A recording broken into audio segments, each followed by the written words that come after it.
why we need to be rebuked. Ba't kailangan natin ng rebuke? Bakit kailangan natin ng rebuking? Kailangan natin ng rebuking para mabuking. At para ma-review ang king sa buhay mo.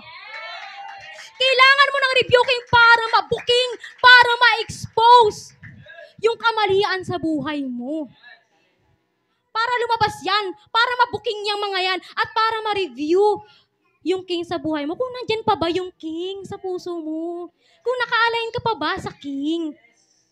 Kung naka-incline ka pa ba? Kung naka-abide ka pa ba sa king? We need rebuking para mabuking to review the king in our lives. Kaya kailangan natin ng rebuke. Amen. O, ito pa. Bakit kailangan natin ng rebuking? Sabi diyan, rebuking is the way of love. Proverbs 27 verse 5. Better is open rebuke than hidden love. Better is open rebuke than secret love. Kapag mahal mo, tuwirin mo. Kapag mahal mo, i-rebuke mo. The verse suggests that open rebuke is more valuable and helpful form of love because it provides guidance and direction, potentially preventing harm or negative consequences. Kapag mahal mo, i-rebuke mo. Kapag mahal mo, tuwirin mo. Kapag mahal mo, pagsabihan mo. Para hindi siya mapahamak. Open rebuke is better than secret love. Hindi ka totoong nagmamahal kung hindi ka nagre-rebuke. Kung hinahayaan mo na siya lumangoy sa pagkakasala, hinahayaan mo siyang malunod sa kasiyahang nagpapahamak sa kanya, hindi ka tunay na kapatid, hindi ka tunay na nagmamahal, hindi ka tunay na kaibigan, hindi ka tunay na ama, hindi ka tunay na ina. Kung hindi mo pinapagalitan yung anak mo, hayaan mo lang yan na mag-cellphone dyan. Tapos ikaw, mag-cellphone ka na lang din. Hindi ka totoong nagmamahal. Ang pagiging ina, hindi lamang natatapos sa pagpapakain ng anak. Hindi lamang natatapos sa pagpapaaral. Ang pagiging ina, ang pagiging magulang ay may kaakibat, may kasamang responsibilidad. Tuturuan mo, tutuwirin mo, aalagaan mo, iingatan mo dahil tunay kang magulang, tunay kang nagmamahal. Oh, may commercial tayo, nadapa yung kirubin. Nadapa yung kirubin natin. Busy kasi kumain yung kirubin. Amen? Kung mahal mo, i-rebuke mo. May commercial tayo lagi yung kirubin natin naglalakad eh. Dati si Kia ng ating kirubin. Ngayon si Finn. Yung isang kirubin tahimik nandun sa sulok ko. Yung isang kirubin tahimik eh. Kumakain eh. Revelations chapter 3 verse 19. Sabi-sabi natin basahin. 1, 2, 3, fire!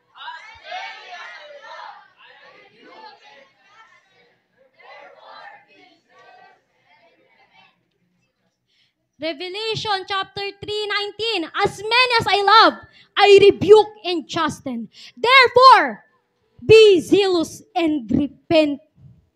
Sa ibang salin, those whom I dearly and tenderly love, I rebuke and discipline, showing them their faults and instructing them. So be enthusiastic and repent. Change your inner self, your old way of thinking, your sinful behavior, and seek God's will. Yan ang ibig sabihin yan. Si Lord, nire-rebuke niya yung mga anak niya. Nire-rebuke niya yung mga mahal niya sa buhay. Di ba? Dinidisiplina niya kasi mahal niya na yun. Sabi niya, those whom I dearly and tenderly love, I rebuke and discipline. So, ibig sabihin lang, kapag hindi ka nire-rebuke ni Lord, kapag hindi ka niya tinutuwid, kapag hindi inaalis ni Lord yung mga mali sa buhay mo, hindi ka niya mahal, hinahayaan ka lang niya. Katulad ng ama na nagre-rebuke, di ba? Yung ama na pinapagalitan yung anak niya. Nire-rebuke niya kasi gusto niya maging tama, maging tuwid yung buhay ng anak niya. So, be enthusiastic and repent. Change your inner self, your old way of thinking, your sinful behavior, and seek God's help. And seek God's will. Gusto mo ng binaging buhay and yet yung pag-iisip mo, hindi mo binabago. Gusto mo na maging maunlad ka, pero yung mga kaibigan mo, puro chismis. Yung mga kaibigan mo, puro tamad. Yung mga kaibigan mo, puro Roblox. Yung mga kaibigan mo, puro gala. Gusto mo magbago yung buhay mo and yet yung mga kaibigan mo hindi mo rin binabago. Hindi mo binabago yung sarili mo, hindi mo binabago yung pag-iisip mo. Gusto mong magbago, gusto mo ng binagong buhay, gusto mo ng pinagpalang buhay, and yet you are not seeking God's will into your lives. Genuine love sometimes requires offering constructive criticism or correction to someone. Genuine love sometimes requires offering constructive criticism or correction to someone. Ang totoong nagmamahal ng re-review, ng kukorek. Kung ako, wala akong pakialam sa mga to, hindi ko to, di ba? Yung mga pamangkin ko, kung hindi ko yan mahal, hindi ko yan pagsasabihan. Hindi ko yan didisiplinahin. Kung ito mga kapatid ko sa Panginoon, kung si EJ, hindi ko yan mahal bilang kapatid, hindi ko yan i-review. Wala akong pakialam dyan, hayaan ko lang siya.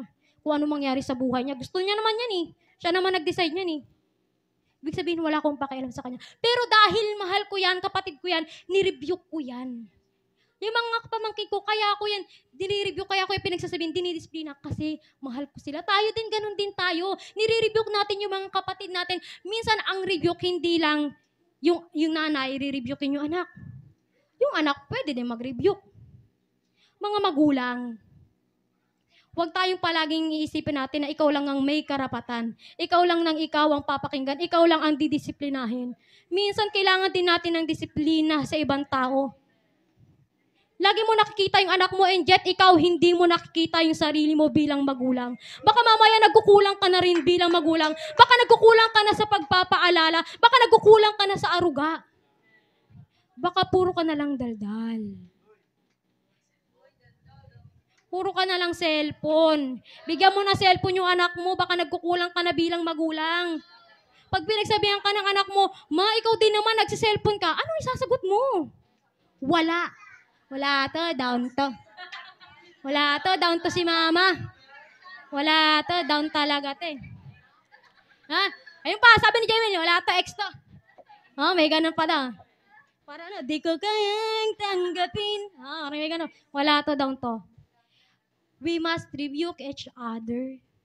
We must offer constructive criticism and correction to someone we truly love. Rebuke. Ang sakit talaga nito. Para talaga ako sinasaksak din ito sa puso habang manok ko eh. Ephesians chapter 5 verse 11 in Amplified Version. Do not participate in the worthless and unproductive deeds of darkness, but instead expose them by exemplifying personal integrity, moral courage, and godly character. Apostle, pwede po tayo mag-extend 15 minutes lang. Extend tayo 15 minutes na, Apostle. Do not participate in worthless and unproductive deeds of darkness. Mga kapatid, extend lang tayo ng 15 minutes lang ha. Kasi kailangan talaga natin itong maunawaan. Kailangan natin mapakinggan ang salita ng Panginoon.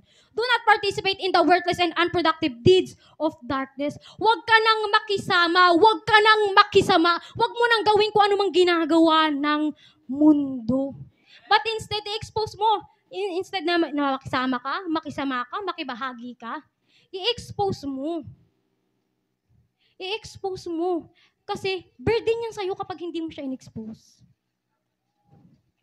Ikaw, alam mo na nga di ba? Tapos hindi mo in-expose. Wala. Malulunod siya sa pagkakasala and at the same time, may kabigatan ka pa. Burden pa sa puso mo. Kapag yan may nangyaring masama dyan at hindi mo yan ni-rebuke, guilty ka. Alam mo sa sarili mo, mali siya pero hinayaan mo lang siya. Kabigatan yun sa'yo. Genuine love sometimes requires speaking the truth in love. Kaya mo siya pagsasabihan, kaya mo siya i-rebuke, di ba? I-rebuke mo siya na may kasamang pagmamahal. Kausapin mo siya sabihin mo sa kanya yung katotohanan na may kasamang pagmamahal. Oo, masakit yung katotohanan. Totoo talaga. Di ba? Sinabihan na, ikaw nang bababae ka, sinabihan ka, babaero ka, wala kang silbi. Di ka natuto. Totoo talaga, masakit yun. Babaero ka talaga eh. Cheater ka. Di ba? Hindi, sinabihan ka, hindi na pang-evangelist ang ginagawa mo, pang-evangeligaw na yan. Masakit talaga yun. Iba yung ibang, iba yung pang-i-evangelize sa pang-i-evangeligaw, mga kapatid. Kaya nga kailangan nating bantayan yung bawat isa eh. Babae sa babae, lalaki sa lalaki. Eh, ikaw lalaki ka, puro babae kasama mo. Ano na? Perfect ka pala. Ikaw na, the best ka. 'Di ba? Puro babae na lang kasama mo, inangkin mo na lahat yan. Baka iba na yan ha, baka iba na yung motibo mo. Check yourselves, check your heart, guard your heart.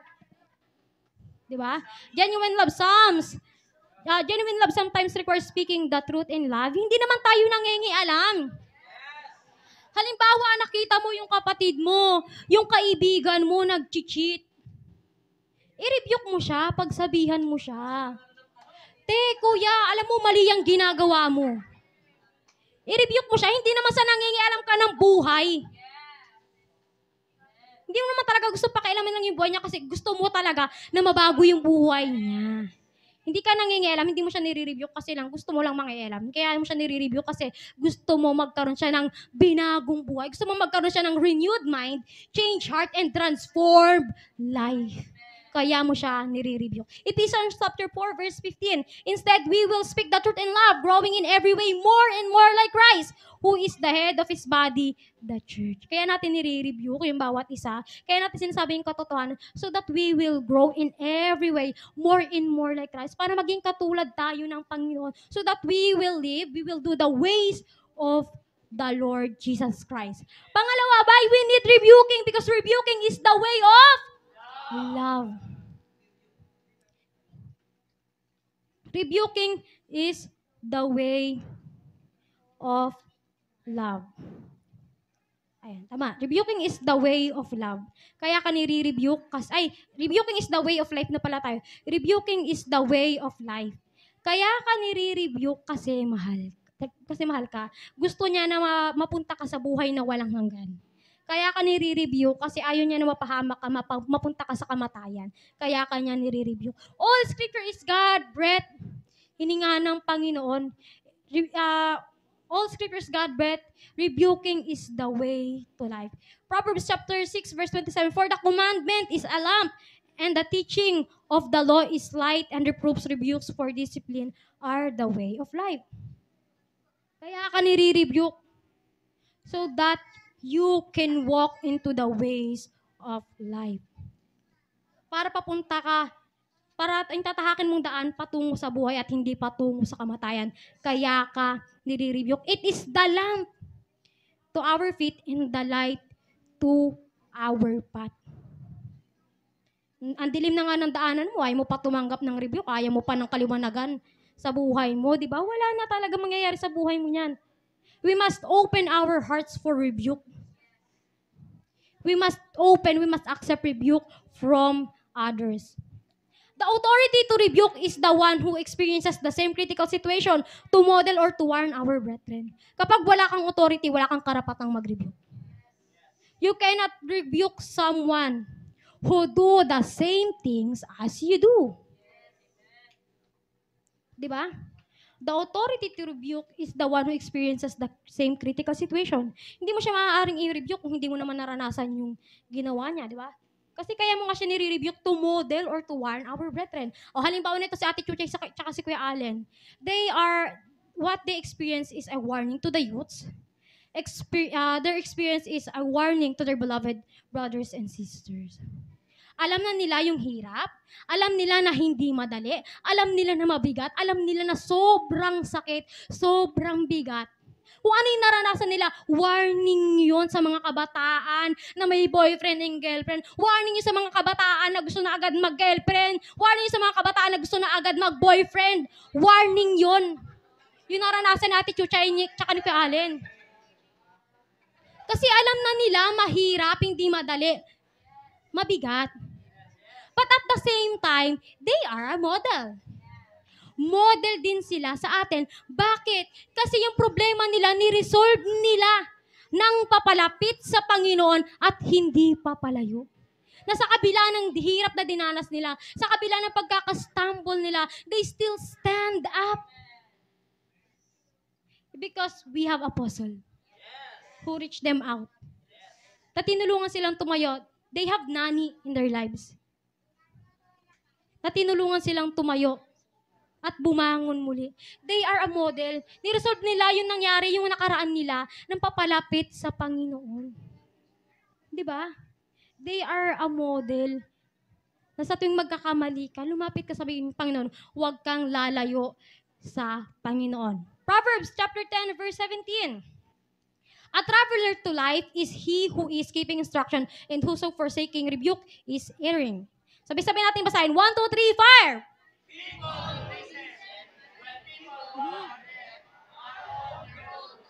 Amen. Amen. Yung taong nakikinig sa pangaral, yung taong nakikinig sa warning, yung taong tumatanggap ng rebuke is on the road of life, are on the road of life. Tinatahak niya yung buhay.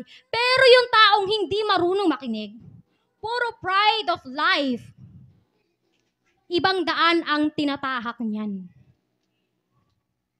Ibang daan ang tinatahak niyan. Sapagkat kung hindi nakikinig sa salita ng Panginoon, kaninong salita ang pinapakinggan niyan?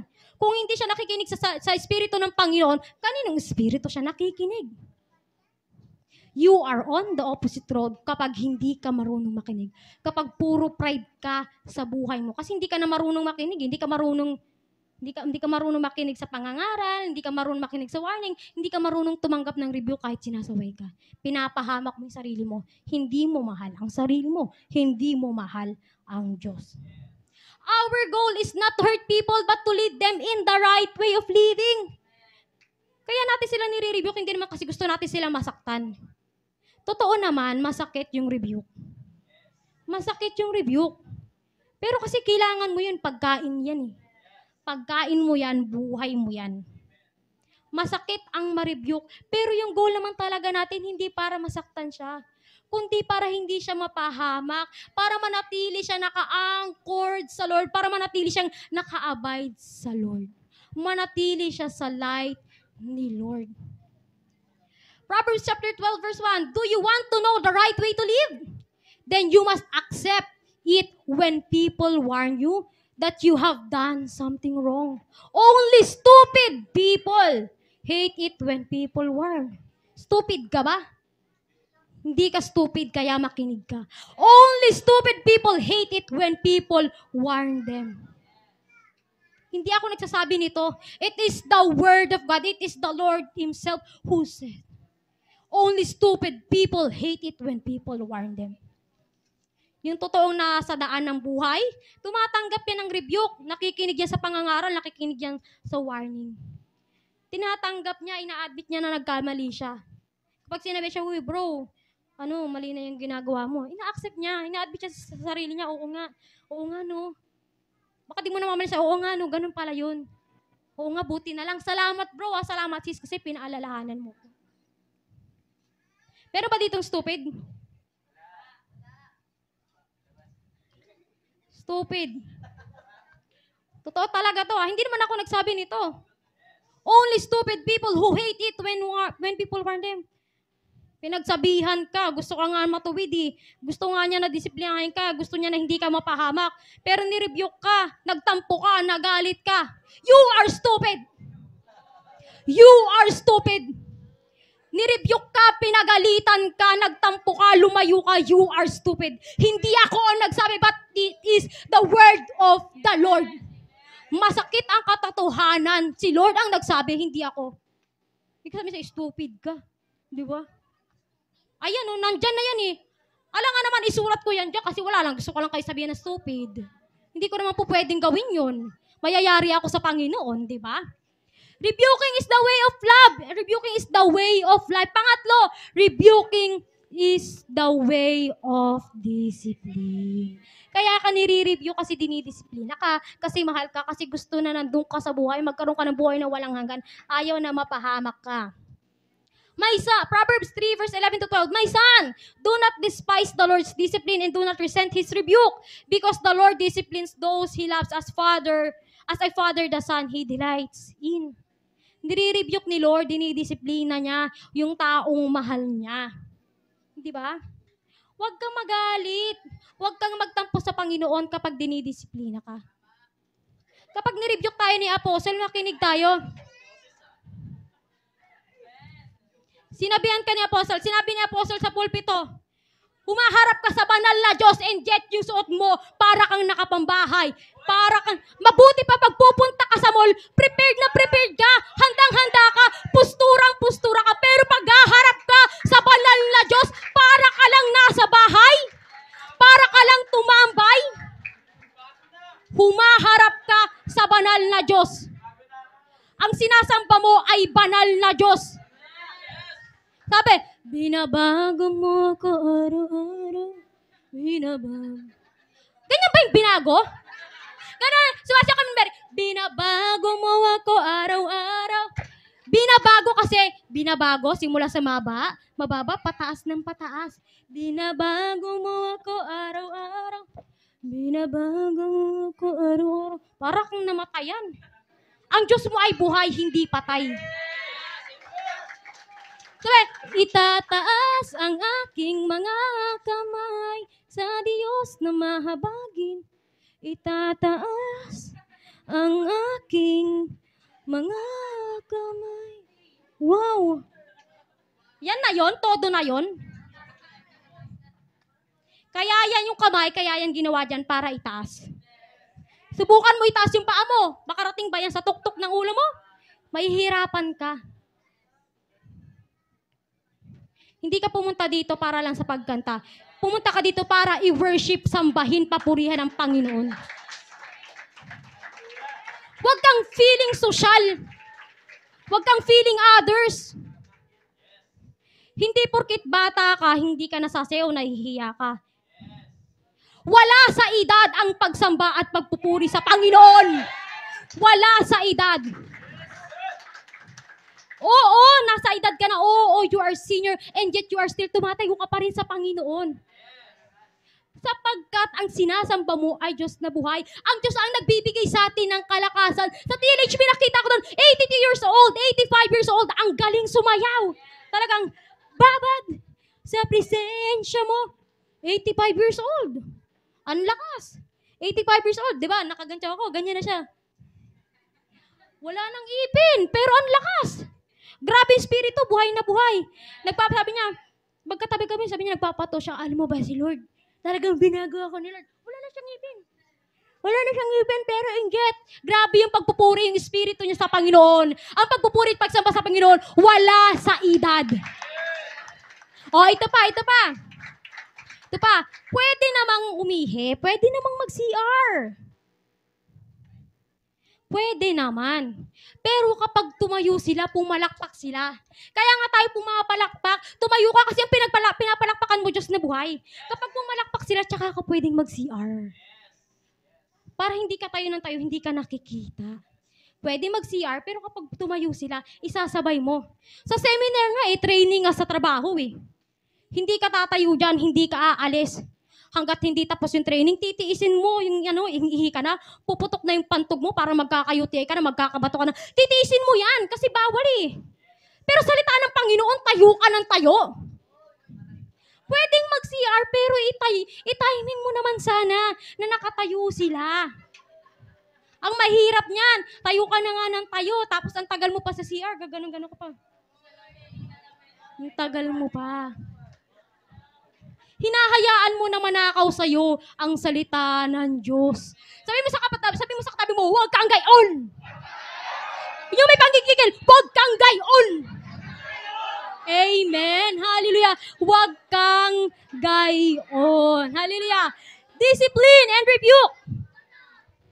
Discipline and rebuke are expressions of God's love and concern for His children. Ito yung way ni Lord ng pagpapakita niya sa atin, expressing His love and concern sa bawat isa sa atin, sa ating mga anak niya. Kasi di ba kung hindi niya nga tayo mahal, hindi niya tayo i-rebuke, hindi niya tayo didisiplinahin, it is His expression of love. It is expression of showing His concern sa mga anak niya. Hebrews chapter 12 verse 6 to 8. For the Lord disciplines and corrects those whom He loves, and He punishes every son whom He receives and welcomes to His heart. You must submit to correction for the purpose of discipline. God is dealing with you as with son, for what son is there whom His Father does not discipline. Dinidisiplina ng Ama ang kanyang anak. And therefore, our Lord disciplines and rebukes us. Kasi mahal niya tayo. Kung hindi ka nire-rebuke niyan, kung si Lord ang hindi ka nire-rebuke ni Lord, ibig sabihin hindi mo siya tatay. Kung hindi ka ni-rebuke ni Lord, ibig sabihin hindi mo siya tatay. Kung hindi si Lord ang nangre-rebuke sa'yo, sinong tatay mo? Sinong tatay mo?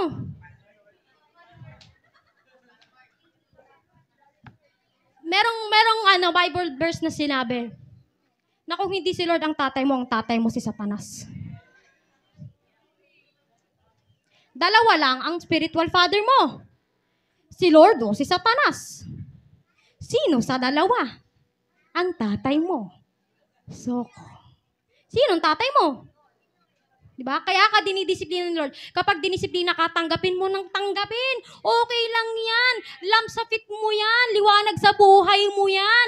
Stepping stone mo yan para lumago, para mag-mature. Tanggap lang ng tanggap. Okay lang yan kahit masakit. Para magkaroon ka ng binagong buhay. Pero kung ikaw ganyan ka pa rin, nananatili ka lang, nakaganyan lang ka lang dyan, tahimik ka lang, nakaupo ka lang dyan, wala kang ginagawa, hindi ka kumikilos sa Panginoon, hindi rin kikilos ang Diyos sa buhay mo. Hebrews chapter 12, verse 6 to 8. Now, if you are exempt from correction and without discipline, in which all of God's children share, then you are illegitimate children and not sons at all. Illegitimate children and not sons at all. At all. Hindi ka talaga anak ni Lord kung hindi ka niya dinidisiplina. Exempted ka, ikaw pa naman, exempted ka. O sa exam, di ba? Exam na final exam. Exempted ka sa exam, anak ka ng principal. Ano ko, edi ikaw na. Exempted ka sa exam, no? Ikaw na pala. Ano ka, anak, di ba sabi niya ba? Ano ka, ikaw lang anak ng Diyos. Kaya lahat ng anak ng Diyos, dinidisiplina niya. Kasi pag di niya dinisiplina, wala ka, anak ka sa labas. Hindi ka anak ni Lord. Ampun ka lang. Baka hindi talaga dito yung bahay mo. Discipline and rebuke gives us understanding and wisdom from our Father. Discipline and rebuke gives us understanding and wisdom from our Father because it is the way to life. It leads us to life. It prevents us not to sin. Binibigyan tayo ng kaliwanagan. It gives us understanding and wisdom from our Father. Diba? Because it gives life, it leads us into repentance, it leads us into renewed and changed and transformed life. Kapag ganyan yung ginawa sa'yo, magkakaroon ka ng your life will start, your life be, sa buhay mo, magkakaroon ka na ng you will begin to see clarity in your lives. Makikita mo yung kaliwanagan sa buhay mo kapag dinisiplina ka, kapag nireview ka. Kasi yung wisdom, hindi naman yung galing lang sa tao. The wisdom is from our Father who is in heaven above. It is the wisdom. It is far and beyond above earthly knowledge. It is far and beyond man's knowledge. It is wisdom, not just knowledge. Wisdom from our Father in heaven above. Proverbs 15:32. He who neglects and ignores instruction and discipline despises himself, but he who learns from rebuke acquires understanding and grows in wisdom. Yung taong nakikinig sa salita ng Panginoon, yung taong tumatanggap ng rebuke, di ba? Yung taong tumatanggap ng pagdidisiplina, nagkakaroon niya ng pangunawa, mas lumalawak yung pangunawa niya. Nag-grow pa siya, nagkakaroon siya ng wisdom. Di ba kahit bata ka, kaya mong i-rebuke yung teacher mo. Di ba si EJ, sila Shandy, sila Dayan? Kaya nilang i-rebuke yung teacher nila sa philosophy. Kasi hindi lang naman knowledge ang meron sila. Ang meron sila, wisdom from our Father in heaven above. Kung ikaw hindi ka nakikinig sa salita ng Diyos, hindi ka nakikinig sa pangaral, sa rebuke, pinapahamak mo sarili mo. Ikaw mismo ang nagpapahamak sa sarili mo. So, mga kapatid, malapit na, konti na lang, magtatapos na tayo. Why we need rebuking? Because rebuking is the way of love. Rebuking is the way of life. And rebuking is the way of discipline. Kaya kailangan natin ng rebuke. Kailangan natin paalalahanan yung bawat isa. Kailangan natin tulungan yung isa't isa. Because we are one body and our head is our Lord Jesus Christ.